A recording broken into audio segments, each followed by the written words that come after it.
Changing tracks now and touching base with Jinal Mehta, who's MD Torrent Power.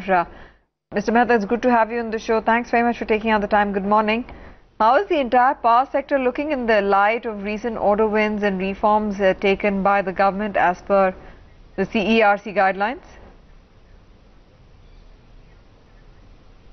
Hi, good morning. It's a pleasure to be on the show.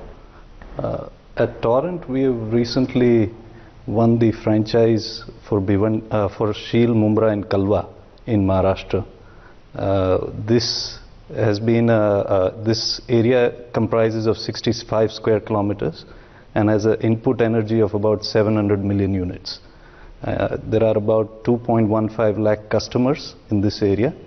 This is a very rapidly growing urban area and has registered demand CAGR of upwards of 6.1% over the last 5 years. More importantly for us, this area is contiguous to our Bhiwandi operations, and on a combined basis, we would now be handling about 3.5% of MSEDCL's total input energy. So this has been a very major positive development at our organization. Regards to the sector as a whole, we are enthused with the recent initiatives of the Government of India by appointment of the high-level empowered committee to look at ways to address some of the structural issues in the power sector.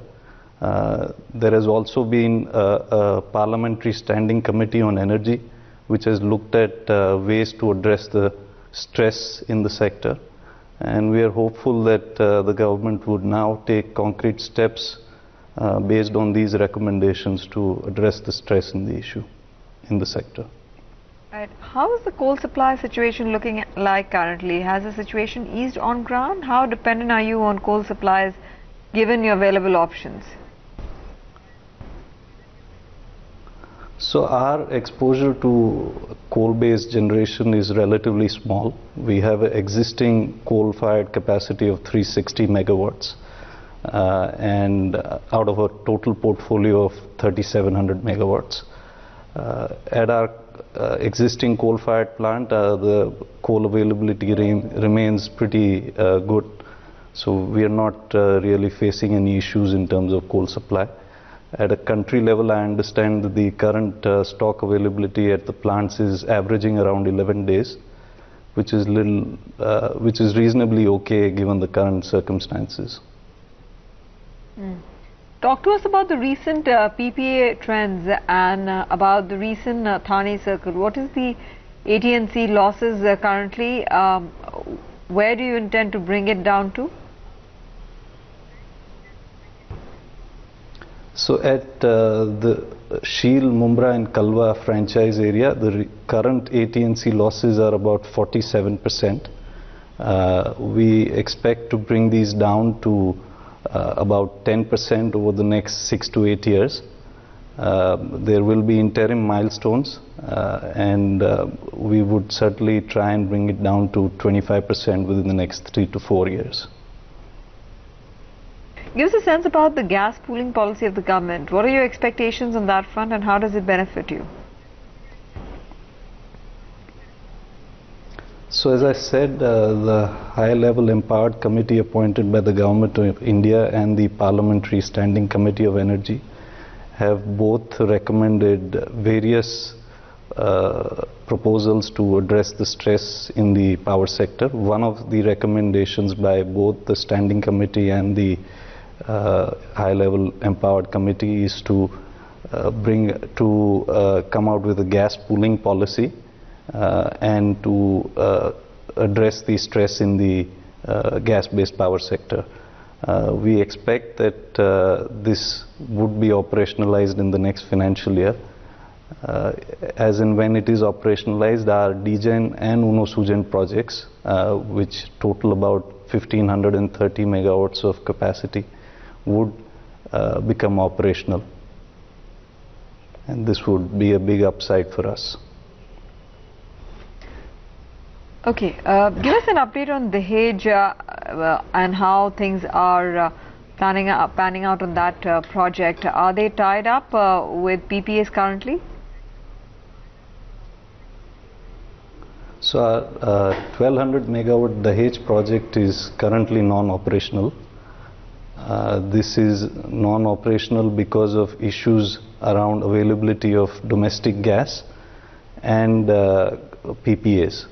So we expect that as and when the government implements the gas pooling policy, this project would become operational. Okay.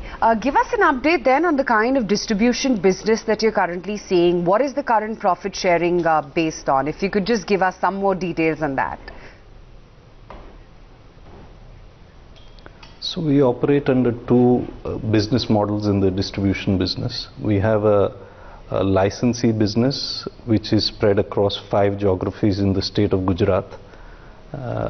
We also have a distribution franchisee business which is present over 3 geographies in Maharashtra and Uttar Pradesh.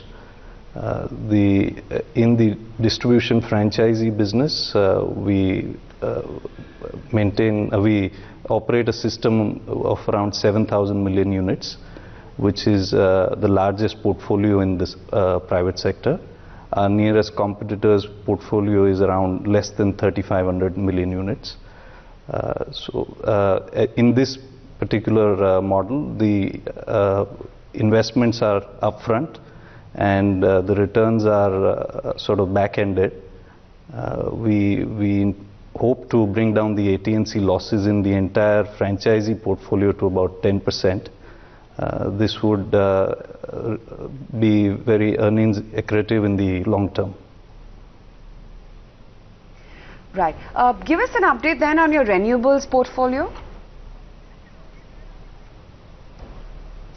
We have an operational renewable capacity of 570 megawatts. We have about 940 megawatts of wind projects under construction at this point in time. This would take our total renewable capacity to over 1500 megawatts. About 900 megawatts of this 1500 megawatts is through competitive bidded projects, and about 600 megawatts is through feed-in tariff projects. Okay, Jill, before we let you go, I think there is about 600 to 700 crores of PBT loss is due to stranded plants, which you I think have already touched upon. Is that a fair number to go by with, and is there a plan to reduce these losses? Yes, the current stress is around 700 crores. We expect that as and when the gas pooling policy is implemented, we would be able to address a part of this stress. Bear in mind that as a company we have been able to deliver about 12.6% return on equity last year.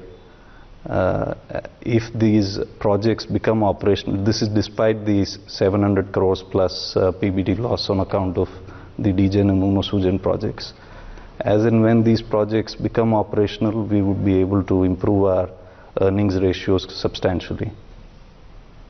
And we wish you the very best for that. Thanks very much for joining us and have a great day ahead.